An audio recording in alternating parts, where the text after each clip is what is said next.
We are live. Hello. Welcome to the This Is Not Therapy Hour. I'm Brandon Tessers. I'm Olivia Candosia. And I'm a licensed therapist, but this is not therapy. And Olivia is an intern therapist on her way to being licensed. And it's still not therapy. This is just an open conversation. Olivia and I are here talking with one another and with all of you about whatever it is that we talk about. Like any conversation, the things that we say impact what the person responds or thinks or feels or says, including all of you. We're doing our best to imagine who you might be, what you might be interested in, what you're hearing from us, how we're impacting you, etc. For those of you who are willing and able to participate in the chat, that is wonderful because it gives us a lot more information to base those guesses about who you are and what you're interested in and what you're hearing from us and so on. We will do our best to read out comments that are put in just because we stream on different platforms at the same time and you won't see chat comments from a different platform. So we read them out so that everyone's on the same page. We work with a private therapy practice called Effective Artistry in Northbrook, Illinois. We do individual, couples, family, and group therapy with people in the state of Illinois and now people in the state of Wisconsin, with more to come soon, likely, hopefully. We also work with a couple executive functioning coaches who can work with people all over the world via the internet. What else? Is that it? I think that's it. Okay. It does feel like something's missing, but I think that's it. And don't worry about taking us off track. Maybe that Yeah. sometimes I say that about like if you want to say something, say something. Don't worry about whether it's on the topic that we're currently discussing. We're just going to talk about whatever we talk about. Mm-hmm. Yeah. Yeah. I have a couple thoughts right now. Yeah. One, I'm so curious about your tea kettle because it seems to always be brewing and making sound. I have it on the keep warm setting, so when it gets too low, it like turns on briefly to get it back. Okay, that's probably what's going on. I don't usually keep it on that, but I forgot to bring a water bottle from home today. So if I run out of my tea, which I usually do in the stream to get more drink, I'll just pour another cup. Mm-hmm. And so I want it to be warm for me to do that. That makes sense. And then that makes me think of those mug warmers, like the things that you can set your mug on to keep it the same temperature. My mom got me one for Christmas this year. And for a moment, I really loved it. But I still find myself setting down the cup somewhere else, even though the mug belongs on there. And I think it's funny that I'm still leaving it behind, even though. Well, we have one of those as well. Mm-hmm. My mom actually got it for us for Christmas 2 or 3 years ago. But we really only use it for, like, not while the tea is being actively drunk. It's like, in the mornings when we make tea, there are times where I pour Susan's tea and she's not available to drink it. And so I'll set it on there it doesn't keep it as warm as like when it's freshly poured, but it stops it from getting cold. Right. Certainly keeps it warm. And then same vice versa, that if she makes tea before I'm ready for it, she'll plop it on the warmer. But then once we're drinking it, But then it doesn't go back on? No. I mean, I usually drink my tea quickly enough that like it's not really cold by the end. I mean, it cools down, but not like cold. That said, it's a common joke, but partly because it is a common occurrence, especially for people who identify as having ADHD, to like be halfway through drinking a cup of tea and then get distracted by something and forget about it. There are common jokes about like, if you are ADHD or live with someone who's ADHD, you'll know by like the dozens of half-drank various different drinks. It's funny now at my boyfriend's place, he knows I will not drink a full cup of milk. And so we just take out a shot glass every time we drink milk. And it works. It's like the perfect size for me. That's great. Yeah. As silly as it looks, it's like quite effective, Brandon. I think tea and coffee in particular get talked about in these things because they are things that like, if you get back to it and it's cold, then it's like, it's ruined. Or left in the microwave afterwards. Right. Whereas like if you are drinking some water and get halfway through it and then get off onto some other thing and find the water again an hour later, like, oh, cool, I'll just drink this water instead of like, I forgot. And of course, no matter how much people are using neurodiversity language, pretty much all of us still, almost everyone still is primarily deficit model. So it still gets logged as like a bad thing that I did. Like, oh, I forgot. That's not bad as in I'm a bad person, but as in like, there was a deficiency here. Sure. This is less than what should have happened, or worse than what should have happened, kind of thing. It's just water with some stuff boiled in it. Yeah, you've really helped me, like, when I forget things. Now I'm doing, like, isn't that cool? The thing that you said to me once, but I'm like, it is cool. Like, I turned off the lights the other day, but I didn't remember turning them off. And so I came back in the room like, oh, I guess I already turned off the lights. And I was like, isn't that cool? It's just, I don't remember that conversation, but it is kind of cool. yeah. It's nice to know that, like, I'm taking care of things even if I'm not necessarily consciously tracking it or remembering it or whatever. Still spooky, but Yeah, well, like, it's been a theme of a lot of our conversations on the stream and just around the office lately is this strange, very new thing for humans where we think that things that happen outside of our conscious understanding or awareness or recollection just aren't, like, don't count, didn't happen. Like, if we don't understand it, then it's not happening or whatever. That's not the case. Obviously, your body's doing all kinds of stuff. My body's doing all kinds of stuff. At every moment, there are various different processes happening that I have no conscious awareness of. That doesn't mean I don't influence it. This is part of why I focus on, rather than control, the binary of like something is in your control or out of your control. We talk about influence. To what extent do you influence something? Because do I control my heartbeat? No.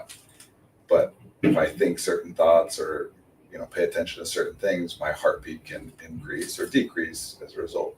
Same with digestion and breathing and sweating and all these things. Can you control your digestion? Again, not control. Okay, what word am I looking for? But influence. Can you influence your digestion? We all influence our digestion. The point of all this is that you don't have to know the exact connection of how, but we can talk about it. Okay, because all I'm thinking is like food that you put in, but like beyond that, what else? Well, what I specifically was thinking of just now, but there's other things too, is, we talk about fight or flight, right? So with all these systems that we're discussing, heartbeat and breathing and sweating and digestion, all these things respond to what we generally call stress. Stress is our, like, we use that word in different ways, but one of the ways that we use that term is to describe like a physiological state where a bunch of different things are happening. That includes like elevated heart rate and rapid breathing and sweating and so on. And one of the things that happens as you're stressed is that digestion slows down. That as you're stressed, it slows down? The more stressed you get, the slower your digestion goes. It's sometimes, the colloquial phrase fight or flight, that we call a certain state, a physiological state that people are going to call it fight or flight. The opposite of that colloquially is rest and digest. That when you're not in fight or flight, you're in rest and digest. I sometimes think of it like a starship, like from Star Trek or something like that, where there's all these different systems and you only have so much power and you can operate all of them at like a baseline level. But when there come times where it's like, we need to reinforce the front shields, we pull power away from other stuff that we don't need right now. And digestion is one of those things that, like, hey, if we don't survive the next 10 minutes, then it's not going to matter whether we digest this stuff. So let's pull all the resources, the energy away from digestion and pour it into some other, whatever other thing we're using instead. So even things like, again, I don't want to get too crass without being prompted. I do think it's important and worth discussing, like bathroom habits, because these are things that are very common and people don't discuss. But I'm not trying to go into it like too far unprompted. If people ask, then cool.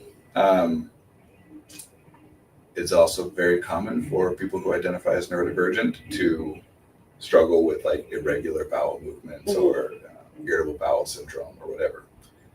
Well, as a shorthand, the more slowly things move through the digestive system, so as things work their way through your intestines, water is taken out by the body.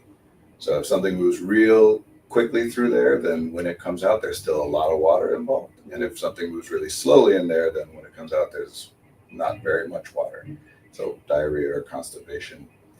And so patterns of stress really do, like if you're stressed for 2 or 3 days a lot, then you'll get backed up. And then if you all of a sudden things shift, that can cause different issues where So much things go for back and going forth. unprompted. I saw a joke. My wife shared a joke with me the other day. Someone had posted online like, God knew I would have been too powerful with regular bowel movements or something like that. You know? Does it bother you? No, I'm shaking my head because like I'm like, haha, but like I don't think that's funny. And I find myself watching. I mean, I've just talked about this a little bit with you before. Where like I understand that people think something is funny or a meme or something, but I'm just like, okay, and like don't really think something is funny, but I can see why other people do. It just doesn't hit me. I guess it depends on what you mean by funny there. I guess that's true.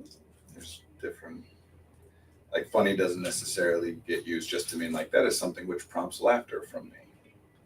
Sometimes it's just clever or interesting or cute or I don't know if I categorize what you said as any of those. well, sure. And that wasn't an exhaustive list. Right? Like it's a pretty common thing for people to say that's funny when they're not like laughing or feeling humorous per se. Yeah. You know, like I always feel like I'm lying when I say that's funny, but I'm not. I'm like, oh, that's funny. well then what do you mean by it? Usually like, oh, that's clever. That's in something. I don't know. But I don't find myself to be a good audience member in that regard. I don't think I'm not the person that's in the crowd that's like slapping my knee, laughing out loud. I'm more like wondering and nodding my head or being like, did I miss something? I don't know. But there are times when you are slapping your knee and laughing out loud, Yes. Very rare though. presumably. Yeah. And that makes you a bad audience member. When I'm not doing this, it makes me feel like that. Because why? Because that's what it seems like the performers want. And you're there for the performer's benefit. Oh no! No. Generally, Oh no. this isn't always the case, but generally, the arrangement is that the performer is providing a service to the audience in exchange for money. Yeah. And that isn't to say like I obviously understand what you're Yeah. getting at here. Like this is not an uncommon conversation about like, you know, being a vocal audience member, especially for a stand-up comic, can not only be beneficial for them and make them feel better, but also like gets other people laughing and just kind of Right. affects the general mood and makes it all like part of one of the things that is very important with going to like a stand-up comedian's performance, whatever comic performance, is that social contract that we all sign going in of like we all understand that we are here to laugh. That's the point, right? And not everybody always follows that, or at least it means different things to different people. Sometimes It's a nightmare for me. it's interpreted differently. But yeah, if like the comic is making jokes and you're sitting there like analyzing and dissecting, like, well, that doesn't seem totally accurate or whatever. Sometimes I would say like, well, the comic has failed at what they're attempting to do because they're trying to get you into a place where you don't, you know, like if they're kind of like if a movie reminds you that it's a movie unintentionally takes you out of it, we'd say like, oh, that's poor execution. Mm-hmm. But there is also what's called suspension of disbelief, which I know you know that term, where the audience is agreeing to suspend their disbelief. We all know that this, whatever we're seeing isn't real. And we're all just agreeing, like we're signing up with the knowledge that this isn't real. So we're not going to approach it as though it is we're going to let go of that, suspend that, and just engage with it without thinking of it that way. But also, there's not a right way or a wrong way to respond to anything that you enjoy. It's an isolating experience though, to be the person in the room that's not laughing. Perhaps you're not laughing as much in part because you are aware of being isolated from others. I like have this like, oh, you're not smart enough to understand the joke, or like you there's something you're missing out on. I don't know.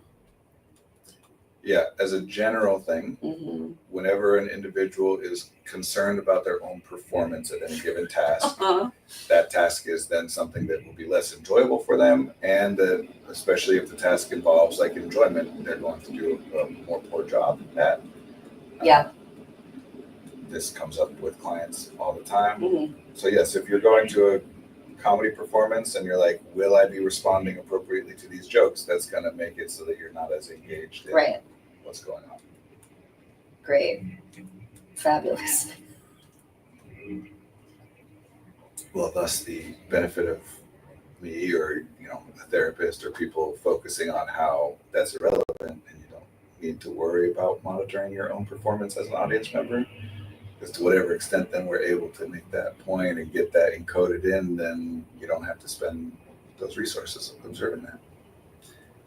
When I was in high school, one of my teachers, a comment, when I was in high school, one of my teachers decided it would be a good idea to put her favorite comedian up on the projector during a free study time, subjecting us all to a 10-minute rant on how angry the comedian was that he was so kind to let a driver in front of him who was on his phone, and the driver only deigned to nod a thank you.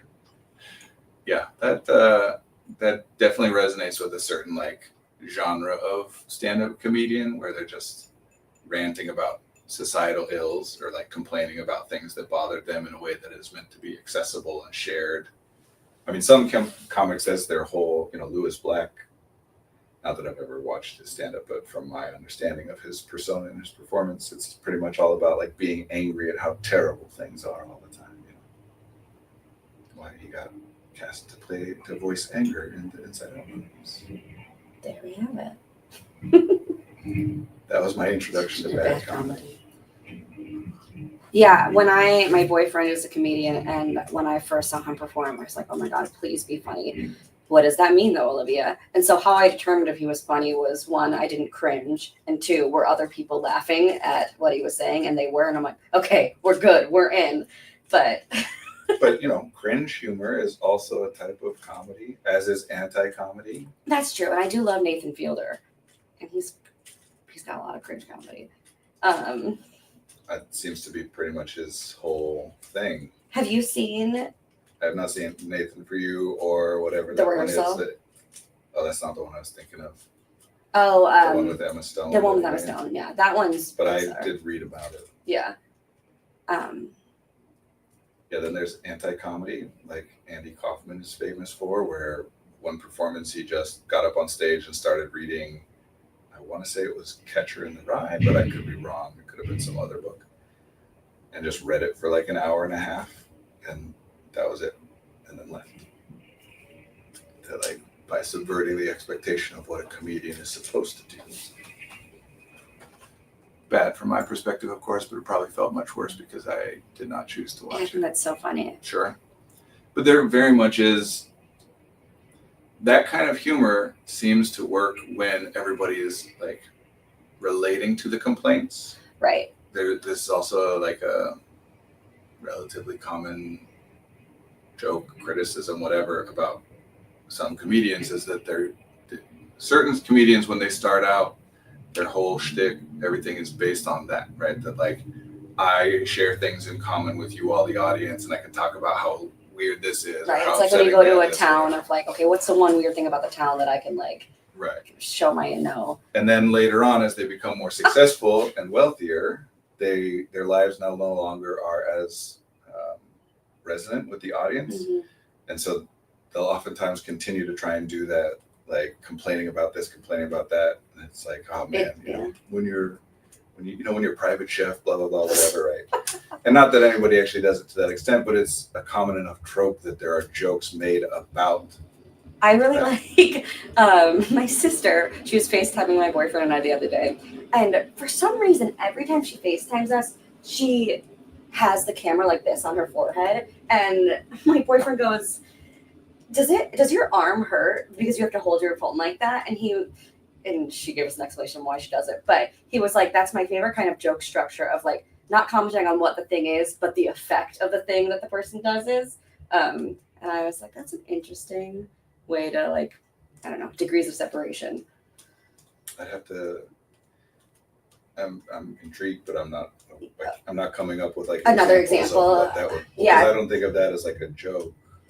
I thought it was hilarious, but I don't know. It seems just like a legitimate question to me. Like, doesn't your arm get tired? Unless it's meant to be like a roast. It was kind of like a roast. Yeah, it was very roasty. Yeah. In which case, the implication there is like, why are you doing that? well, sure. Slash. I don't want to get into like dissecting something about your boyfriend and your sister, but it's a critical thing. It's an assumption of the thing that you are doing Sure. has a cost that is not worth paying. So the Sure. fact that you are willing to pay this cost suggests that you care about things that you shouldn't care about. Boom, roasted. You know. Sure.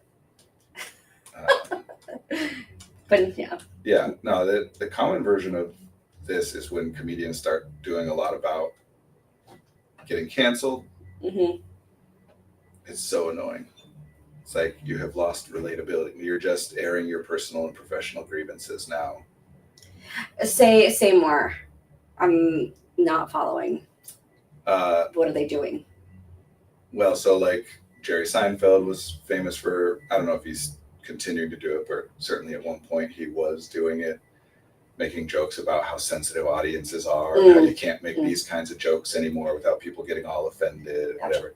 And they're especially of that like baby boomer, Gen X male stand-up comedians that like started in the early 90s, kind of like just a whole wave, including some that I really have liked a lot of their work, especially earlier, where just over time it turns more and more into like things are harder for me than they should be kind of complaints.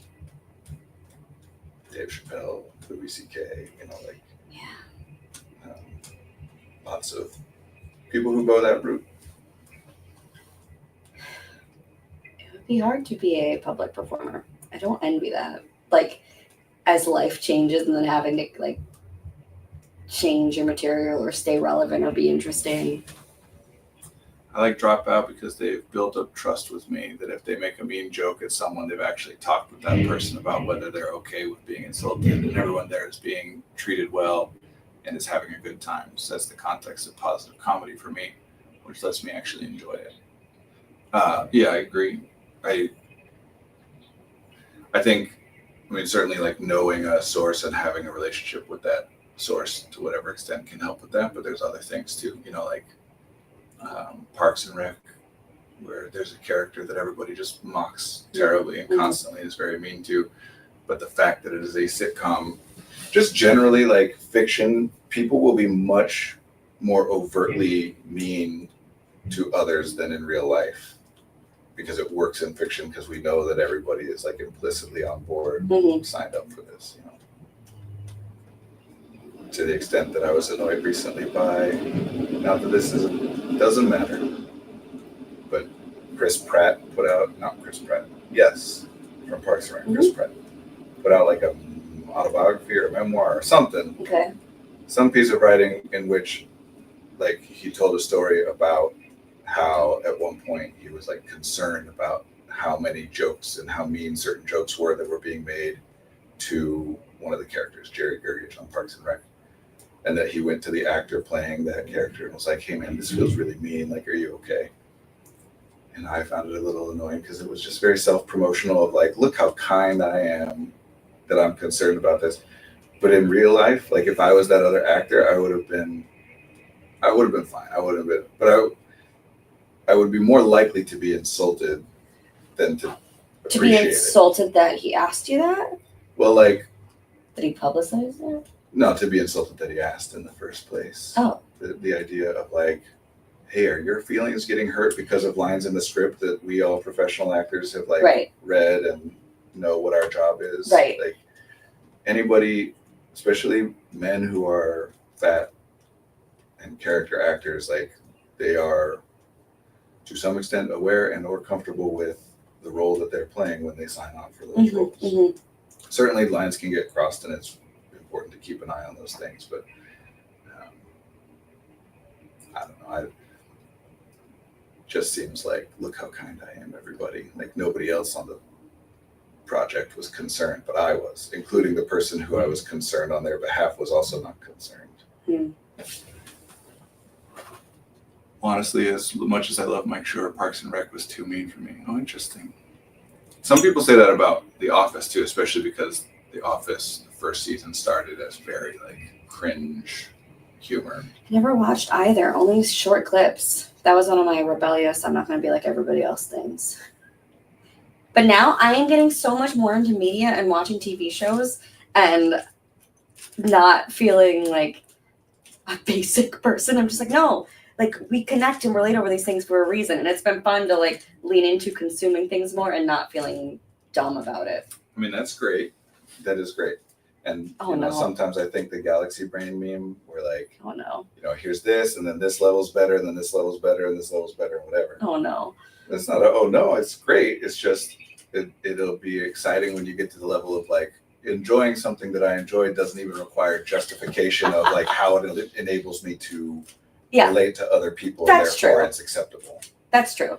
They're like, who cares if somebody else would think what you like is dumb or vapid or shallow? Yeah. Who cares? That's true.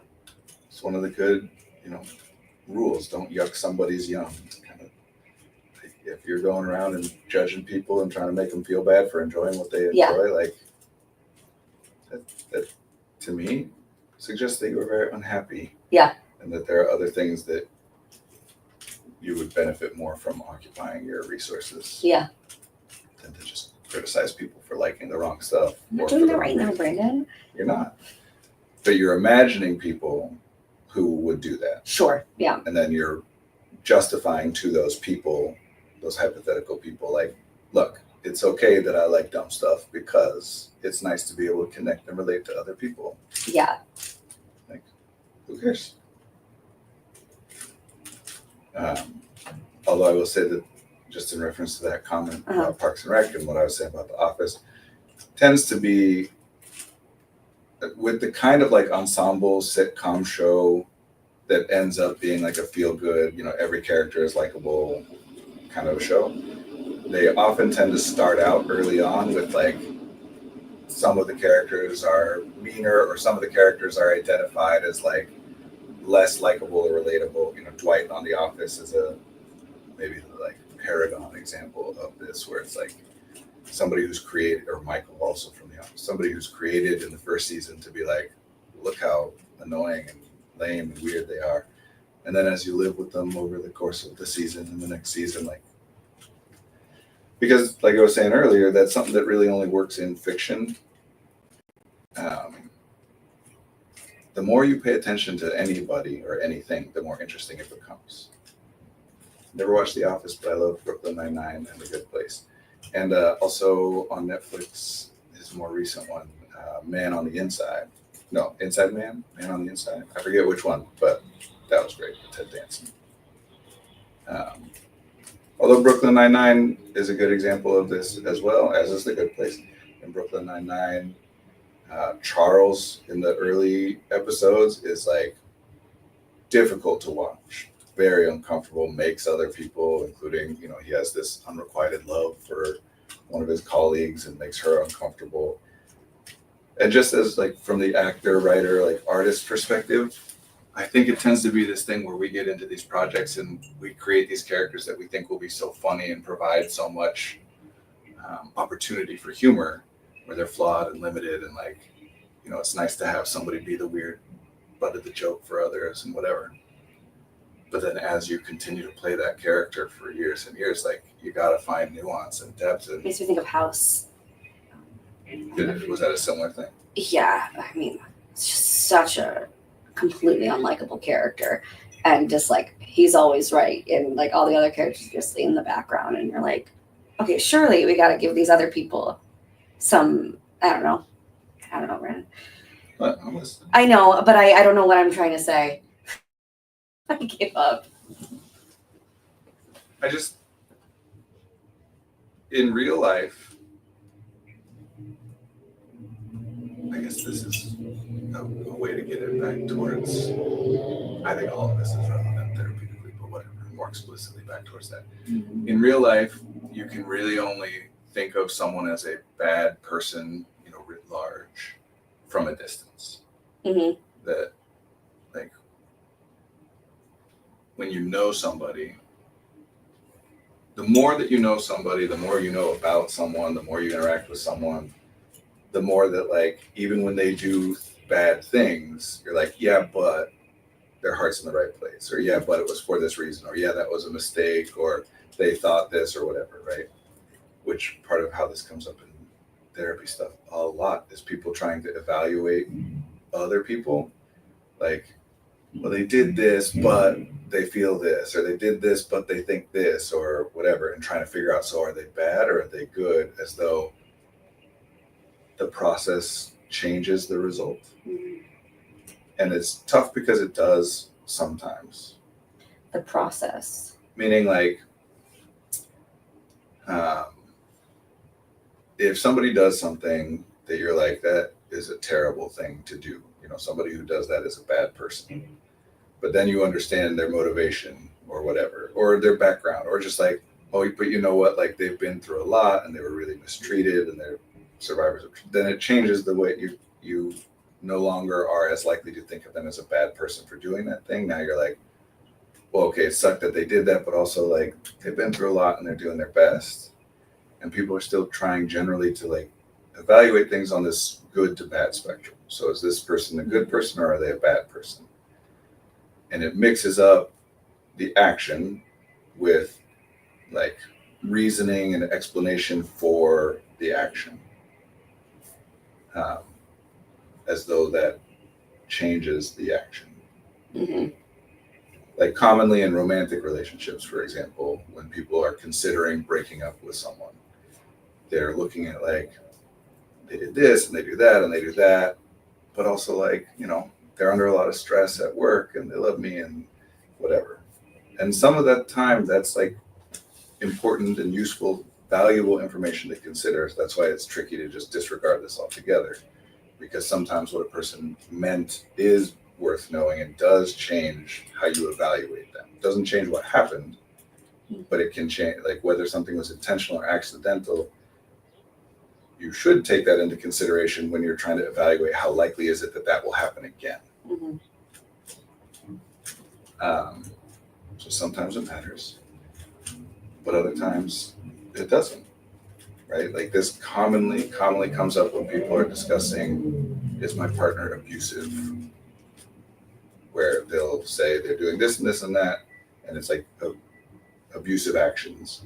But, and then here are the reasons that, but I don't think they're abusive per se. And it's really hard because you do have to just separate out what happens from why you believe it's happening. Because the why part is just narrative construction. So then what do you do with that as a therapist? When, like, I don't know. Well, it to some extent is case by case, because like I said, sometimes the information is relevant. Like, did they do, if I walk into a room and someone's fist hits me in the face and breaks my nose, that's what happened. No matter what the reasoning behind it or the explanation, that happened. Okay. And some things make a difference in how I evaluate and respond to and think about that person or whatever. Like, for example, if they were dancing and didn't hear me coming in and they accidentally hit me, then that doesn't change that my nose got broken. It doesn't change what happened in that event, but it does change my evaluation of like, how likely are they to do this again? Are they a person with whom I am safe or that I need to be afraid of or blah, blah, blah.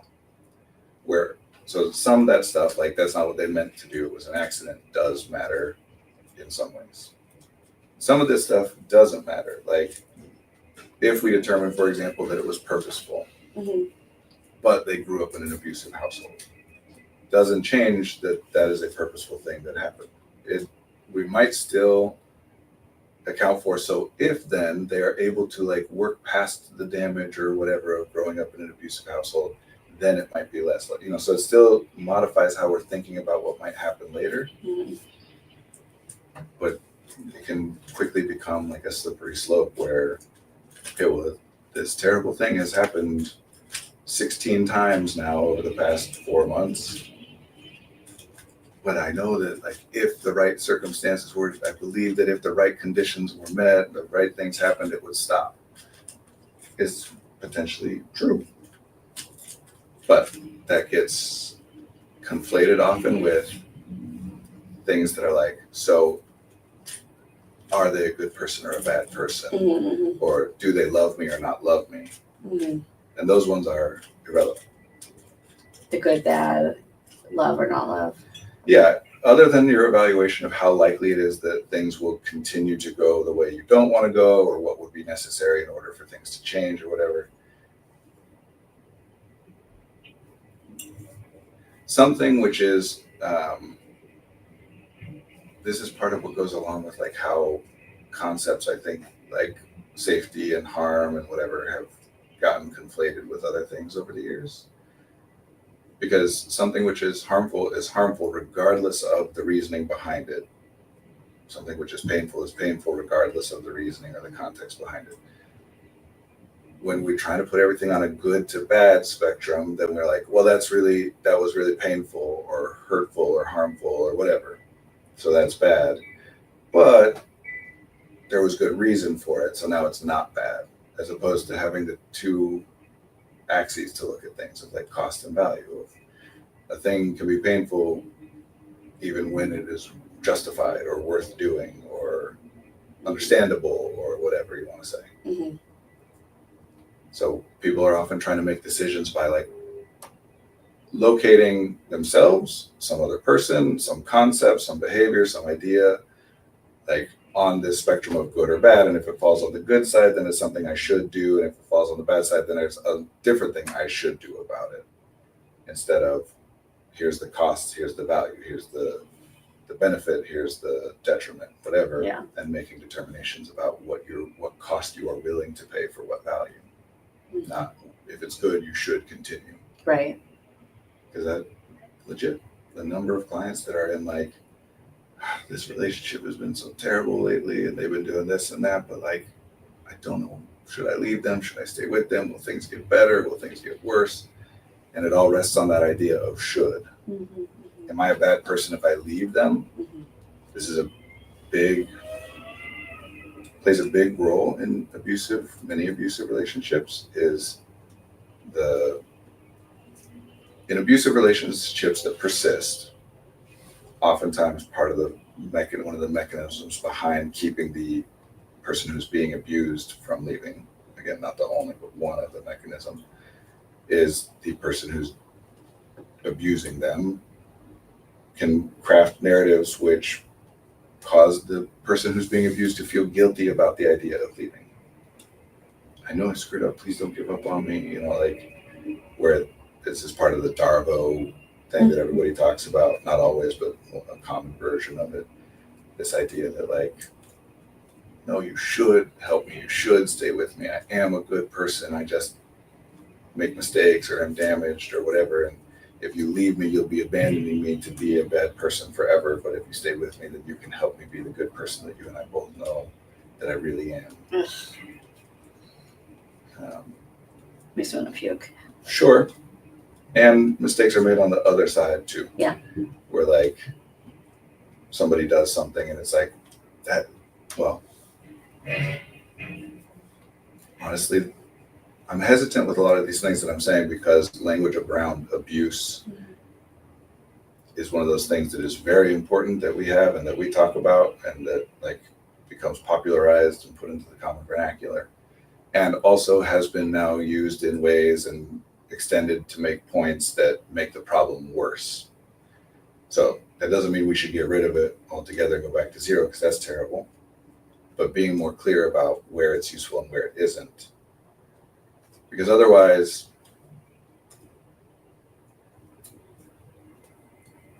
so love bombing is an example, right? Where, I don't know, probably 2, 3, 4 years ago that became a more widely known and discussed phenomenon. The idea that somebody, especially at the beginning of a relationship, will go above and beyond to do all kinds of things to show you how much they care about you, to make you feel good and loved and respected and treasured and whatever. And when it's called love bombing, part of the reason that it was called that is because the inherent assumption that people would have is like, well, that's great when somebody's going out of their way to make me feel good and loved. Like, I like that. But in some cases, it is part of a bad pattern where like that's part of the apology to get you hooked so that you come back even though they treated you poorly, whatever. Mhm. So it's useful to identify that, right? To say that, look, just because someone is doing this doesn't mean they won't hurt you Mhm. or that they won't hurt you again. It is actually not uncommon for a person to hurt you, then express so much love to you, then hurt you again, then express so much love to you. And it's really important and helpful that we shared that concept. And unfortunately, for many people, that came to mean like, if someone is going above and beyond to demonstrate their love for you and make you feel good and respected and treasured and whatever, then that means they are abusive, Mm. which is not a one-to-one thing. Mhm. If it was, we would never have had in the first place to point out that sometimes this is part of a pattern of abuse. Mhm. If it always was, then we would all know that already. Mhm. And so there's a lot of things, not just in abuse, but in like self-help and psych and whatever, all this kind of language generally, where we're specifically calling attention to a thing that is a rare or rarer version of something, because most people are expecting the common version and responding to things as though it's the common version. Example of the self-love. Was Do that? you have an example for the self-love one? Oh, I said self-help. Self-help, sorry, yeah.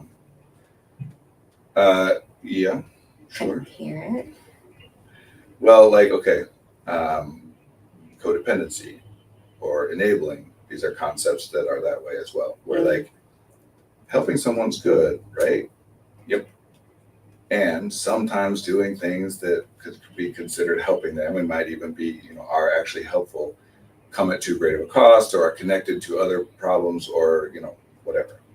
That we want to point out that, hey, sometimes even though it's helpful in this other way that's harder to be aware of and it's counterintuitive, it's a problem.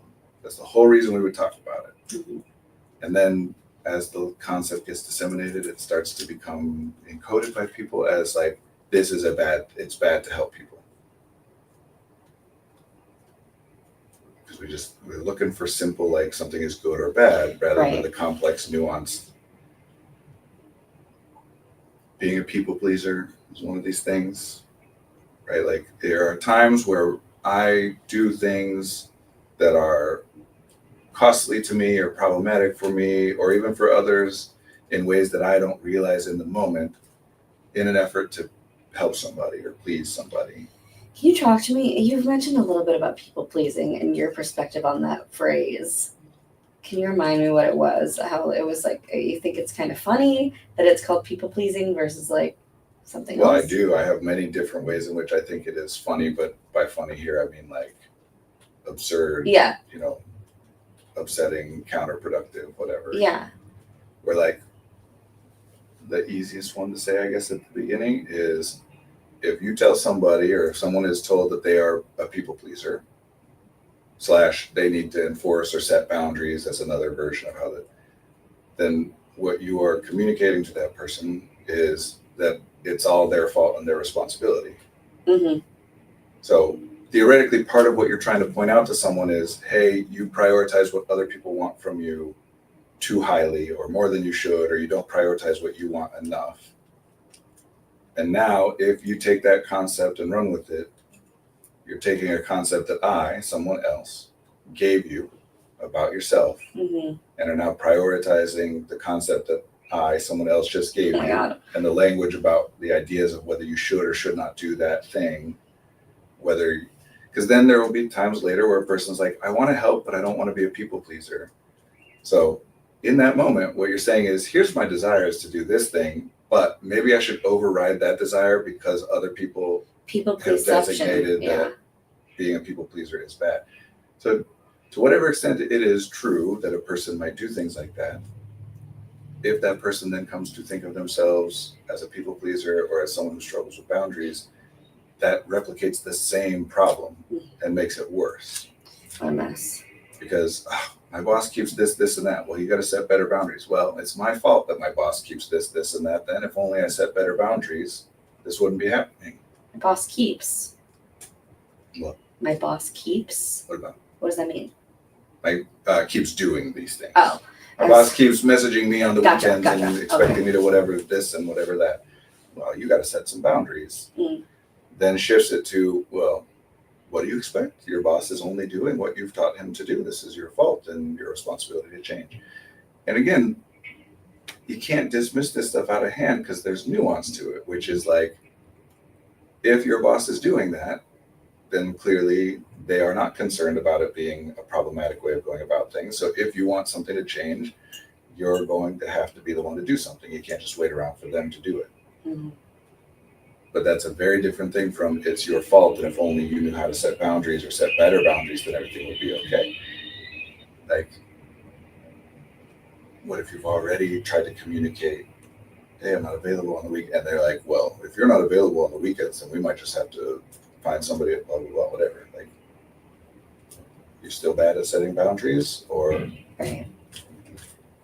and this is part of the problem. So much of what we're doing is engaging in this narrative construction of who's the bad guy, who's at fault, Mm-hmm. when other than impacting our thinking and our feelings and our decisions about what to do next and what we think might happen in the future.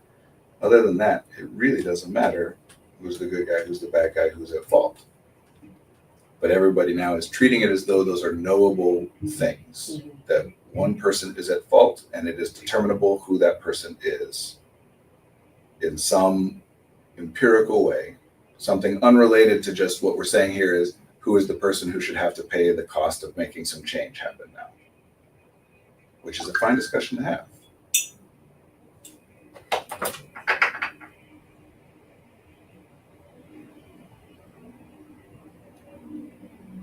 Okay. All right, one moment. Mm-hmm. My head feels like it's in a cloud right now. I'm having I'm like grateful Brandon can speak a lot, but I just feel very foggy today.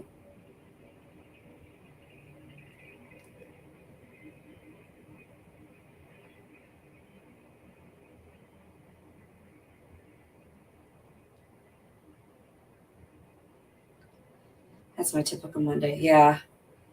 Yeah. And after Easter too, just like Easter was fun and my social battery was filled, but I'm like, oh, life beyond family. Like I was so immersed in family yesterday, and now I'm like, oh yeah, I have other aspects of my life. That was a very unusual weekend for me as well. Was it? Was it enjoyable for you? Yeah, it was. It was really nice. Especially my grandma just passed away this past week, and it was kind of beautiful to just reconnect with people and kind of honor her in little ways here and there. Yeah. And I got to meet my cousin Sophie, who was like my best friend growing up. I met her boyfriend, and he's my favorite one now. And it was fun to it's been fun to see her journey of like finding a partner, and this time around just seeing the differences. And I don't know, it was really special. Cool. Yeah. Oh yeah, the weekend was so busy. What is it with? WTH. Oh, What is it with this week?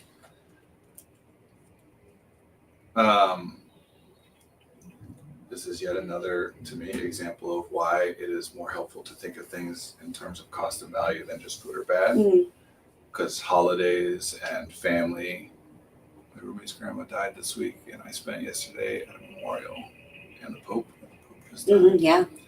Well, I'm sorry for your roommate's loss / potentially your loss as well, and certainly for yours. And I know we've talked about it offline. Memorial services are one of those things, right, where it's like, well, it's really sad and awful, but also really beautiful and valuable, like as though these are contradicting one another rather than two different elements that often go together. Where like sometimes having a very sad and difficult experience is the beneficial thing, and there's not a way to get that benefit without having that experience. Yeah, I was talking to my cousin about how I want to write a song because we're going to do like a celebration of life in June since my grandpa lives down in Florida. And she's like, that's going to be so sad, but yes. And I'm really looking forward to that, of spending some time reflecting together about memories and putting it into a tune. Sorry, there's just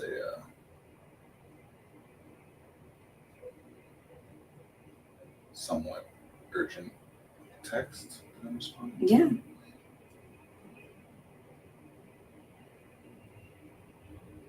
Hmm.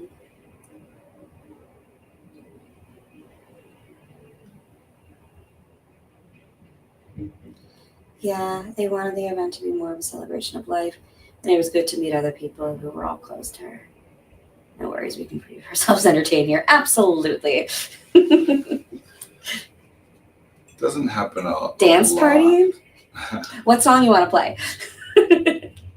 Doesn't happen a lot, but part of this line of work is that sometimes people will reach out. And when I'm not available, I'm not available, but I happened to see it, so I might as well respond. Yeah. Somebody was asking about talking before 2, and I'm trying to find out if they're available to talk at 2. At so 2, that we can sure. wrap this up, and if not, I'll wrap this up quickly and contact them quickly. Yeah, holidays are like that, or just family time generally is like that, where Oh, have you heard of the Rainbow Kitten Surprise? No, but that made me think of Double Dream Hands, if you remember what that was. Anybody? I know neither that nor what Okay.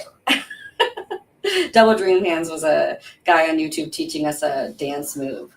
And he was just like, all right, shoulder back, whatever. And like, I don't know. I can't even explain it.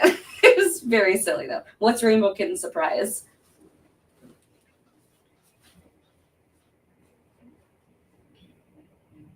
Is that a song?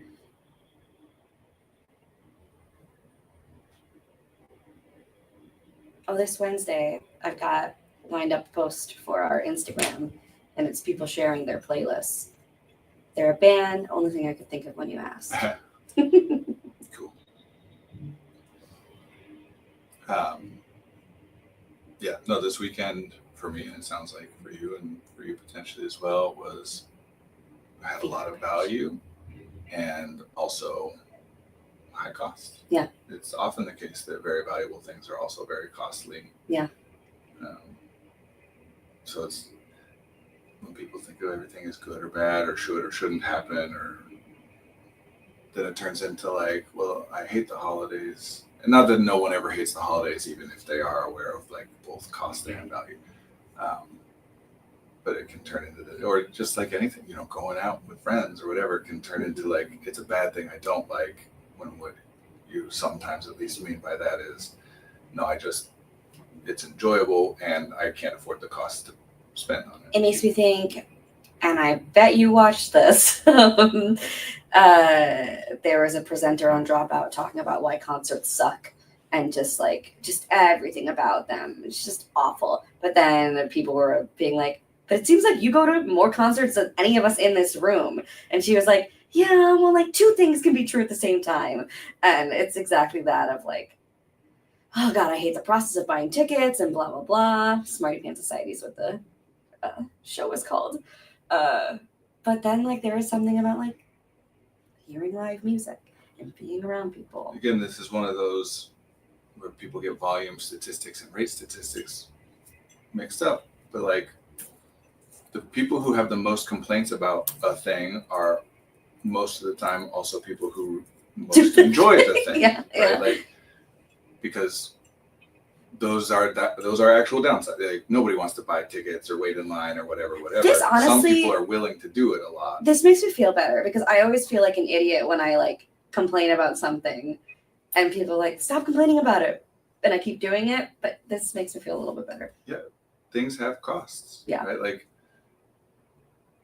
honestly, this idea that we can simplify everything into good, bad, or like should or shouldn't happen is so widespread at this point that like there are very famous cultural conversations around like some things have costs and parenting there's downsides and it's really great, like because so many people approach it with this idea of like, is it great to be a parent or does it suck to be a parent? It's like, no, there's costs you pay and there's value you get, like, and that's true of everything.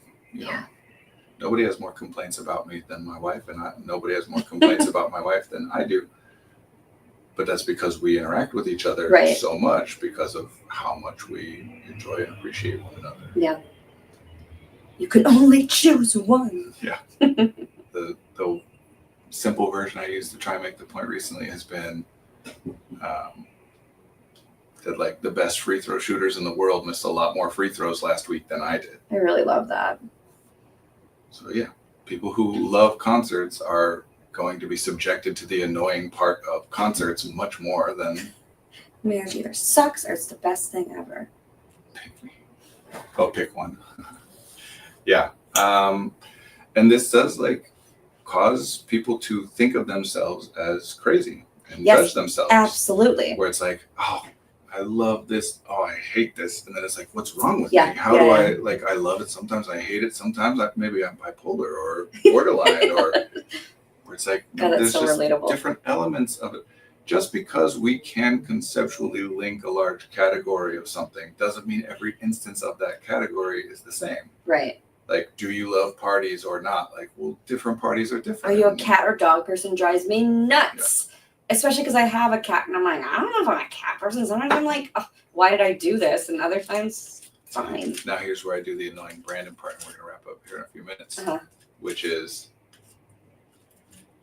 we then connect these things. Uh-huh. We start talking about this stuff in ways that everybody is easily able to acknowledge. Like, yeah, that's so crazy, that's ridiculous, that sucks, whatever. And then I point out how it is true of something you currently do or think or feel. Mm-hmm. And then that's really annoying and creates that cognitive dissonance moment of Okay. like, okay, well, I just acknowledged that this was a terrible way to go about things. And now you're making a point that I am doing it in a way that I cannot argue against and I didn't see coming. So now I got to either be like, oh, I do this terrible thing, or be like, no, you're wrong. Which is still a way of like the binary, Mhm, things are good or bad. And that's not my intention, but it is often the like, anyway. I hear you go, good to be with you all. Yeah, I will. The idea there, we were talking about like people evaluating themselves as though like I can like something once and not like it another time, whatever, or lumping everything together as though it's the same, you know, cat person or dog person or whatever. But that is the same thing as literally all personality, everything, introvert or extrovert, Hate it. is exactly the same thing of like, well, sometimes I enjoy and am energized by social interaction and other times I'm not, but we just lump it in as though it is a binary thing that people are either people who struggle with depression or they are not. That you're neurotypical or you're neurodivergent. A person is one or the other, right? Like we separate these things into binary categories and assign good or bad to one of them. And so much of what helps people with neurodiversity is the neurodivergent category has been assigned bad and I belong to it. And now I'm like, no, this is not bad. Mm-hmm. It's good. I run that all the time with D&D because I spend so much time complaining about how much work it is, and I have to remind my friends when I'm complaining that I acknowledge I am doing this to myself. Yeah, it's when we have more time sometime, because we got to wrap up in a couple minutes here, but to talk about complaining and what value that holds. Sometimes I would love to have this discussion. it can cause these kinds of things unintentionally Mhm. because we as people often will make a connection that if someone is complaining about something to me, they're saying that they want it to be different Mm-hmm. or they want these problems addressed. And then I feel some sense of obligation to try and help with that. And then I'm like, well, I can't help with that because you're choosing to do it. So then my response to you is like, you're choosing to do it, which is understandable if you follow that chain of logic. But a lot of the time complaining is not a thing of like, here's something that I want to be different. And we don't do a great job sometimes of identifying that to one another. Mm-hmm. So then we put people unintentionally in this bind where they're like, well, stop telling me to try and help you with this thing when you want to keep doing it. It's like, that's not what I'm doing. But Right. we don't have good language for that, so it all gets lumped together. Oh my goodness. To be continued. Yeah, everything is nuanced. Everything has cost. Everything has value. Nothing is simple. You know, I've joked about, well, in all seriousness, I do intend to write a book called You're Wrong, Now What? I love that so much. But other titles of books I have joked about writing or, you know, tossed around the idea of writing in the past is things like, it's more complicated than you think. Stuff like that. People seem to really respond to like, a direct statement Yeah. about how your understanding is incomplete. And that response can oftentimes be like anger. People are crazy and times are strange. Part 1. And also, people are no crazier than they've been, and times are no stranger than they've been. They're just strange to us because we're living them. Things make sense in retrospect because we turned it into a story. But Retrospect would be a cool name. for what? A kid. It's retrospect. Like a wretch. A wretch? The short is wretch. I don't know. You help me. Wretch is, Spect? WRETCH. Yeah. It's like the pathetic individual. You wretch. Wretch. Anyway, Retro. There you go. retro. Sure. Good to be with you all. Good to be with you. You We too. will be here same time next week. Be well. Bye. And